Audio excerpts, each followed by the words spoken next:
Hi everyone, Christine here, and I'm so glad you could join me today.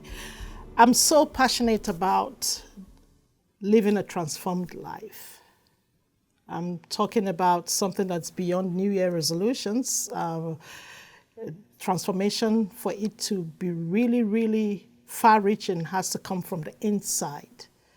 And in my own journey of life and faith, I have realized that the only one person that can really change us for good, for us to do better than what we've set out to do when we make New Year's resolutions, it's God. So, in the last few years, I've been thinking a lot about motives. Why do people do the things they do? Sometimes, even when we're doing things that are right or doing good, like helping others, why do we really do them? For instance, when we say good morning, do we really mean it? Or when we say God bless you, do we really mean it from our hearts? Proverbs 23, verse 7, the A part talks about our thoughts making us who we really are. We can never develop our character or be truly transformed beyond what we think. What we think about God, what we think about people, what we think about even the situations we find ourselves in life. And that is why that context from which that scriptural reference is taken from really makes me laugh sometimes. Somebody went to a friend's house to eat, and the friend kept saying, eat, eat. And he didn't really want him to eat. But he was saying, eat. You know, the thing about pretending is that God already knows when we're pretending, and we can fool people sometimes, but not all the times. And it really hurts people when they realize, for instance, we're friends with them, not because we really care about them, but probably because of the benefits. It hurts our family members when we only keep in touch with them because we need something from them.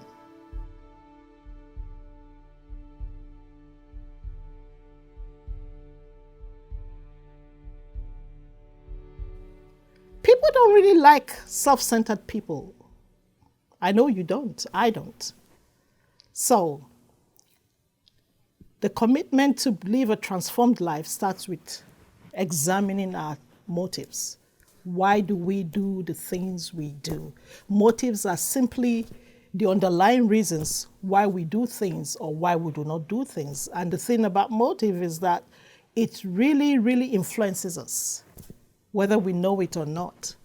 It influences our perspective about life, about God, how we see situations, how we react to them, how we do things every day in our interactions.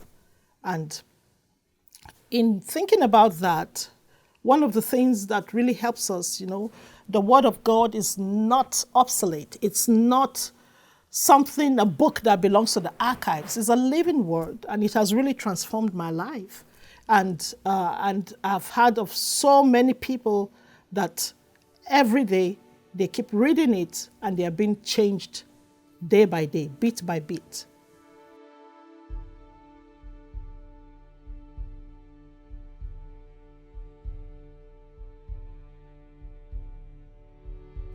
Someone could say, oh, I'm a work in progress.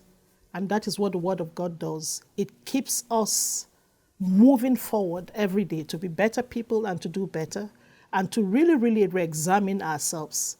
And one other thing about it is that we don't remain the same. If we really approach it with an open heart, we approach it with a willingness to really accept the truths, whether we're being corrected, whether we're being reproved, whether we're learning something new. It's always so exciting. It's timeless.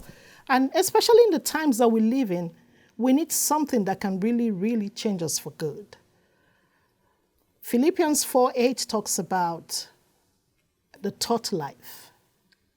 thinking and dwelling on the things that are good, the things that are noble, the things that are right, the things that are of good report. Because we will never go further than our thoughts. So the next time we say good morning, let's really re-examine why we're saying good morning and if we really mean it from our hearts. When we say God bless you, let's really mean it. Because that is how we want others to treat us. When we say, have a blessed day, let it come from the very source of our being, the root of our soul. Because you know what? What we plant in other people's lives come back to us. When we wish other people good things, when we do good because we really want to, because we really mean to, it comes back to us in different ways, even if it's not from that same source or the person who benefited from it. I would like to hear your thoughts about your transformation journey. I would like to know where you are at. We're all work in progress, but we're not the people that we used to be. And one thing about life is we cannot afford to be stagnant. Our stagnation leads to retrogression. We just have to keep moving forward. A few years back, I had something that really resonated with me. And it's a quote, I can't recall who really quoted it, but I can remember the words. And it says, if you can't run, walk. If you can't walk, crawl. But by all means, just keep moving forward. So that's it. Keep moving forward. Next time we'll be talking about attitudes, because attitudes and motive are connected. But today, let's re-examine our motives. Let's think about doing better. Let's think about changing for good. Let's be committed to a life of transformation that goes beyond mere words or resolutions. And that is what the Word of God can do to us each time we look into it and approach it with an open heart. So you have a blessed day, and I mean it, and I will talk to you next time. Until then, let me hear your comments. Let's get connected. We're created to have relationships in life. And when we have the wrong motive, what happens? It really affects our relationships. So let's get connected. Let's keep the conversation going, and let's have the right motive in everything that we do each day.